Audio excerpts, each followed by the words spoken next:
Nations Office for the Coordination of Humanitarian Affairs, OSHA, is deeply concerned about the worrying situation in the capital of North Darfur, Al-Fasher, where there are reports of continued clashes posing a risk of hundreds of thousands of civilians who remained in the area.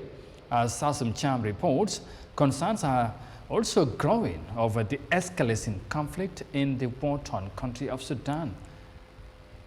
The United Nations spokesperson Stephen Dujarric on Monday briefed the press that famine conditions have already been confirmed in the Zamzam camp for displaced people, which is outside of El Fasher in Sudan, adding that other camps in the area are likely to have famine conditions. The fight between the Sudanese military and its rivals paramilitaries in Sudan's North Darfur killed at least 13 children and injured 4 others. The Sudanese army on Friday reportedly launched airstrikes that targeted a market in the town of Al-Kuma, around 70 kilometers 43 miles east of the North Darfur capital of El Fasher. The airstrikes, which also hit the city of Malid, killed at least 45 people and injured dozens of others. Stephen Dujarric, however, said they are monitoring the situation to enable the safety of civilians.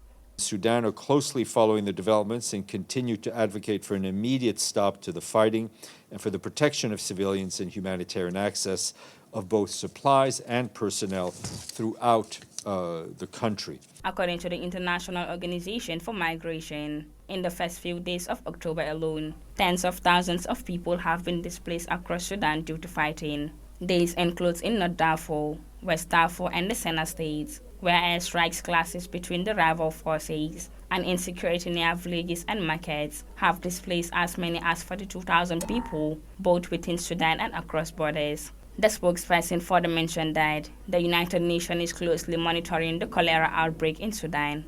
Over the weekend, however, UNICEF was able to charter a plane which carried 1.4 million doses of oral cholera vaccine.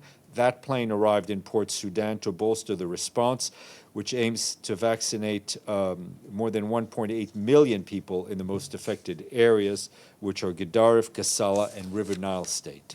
According to the World Health Organization and Sudan's Ministry of Health, as of Saturday, October 5th, 21,000 cases of cholera had been reported over the past few months, including more than 600 fatalities from cholera. The United Nations estimated that 20,000 people have been killed and thousands injured since the conflict began. The war has also displaced over 10 million people, including 2.4 million who fled to neighboring countries and other nations.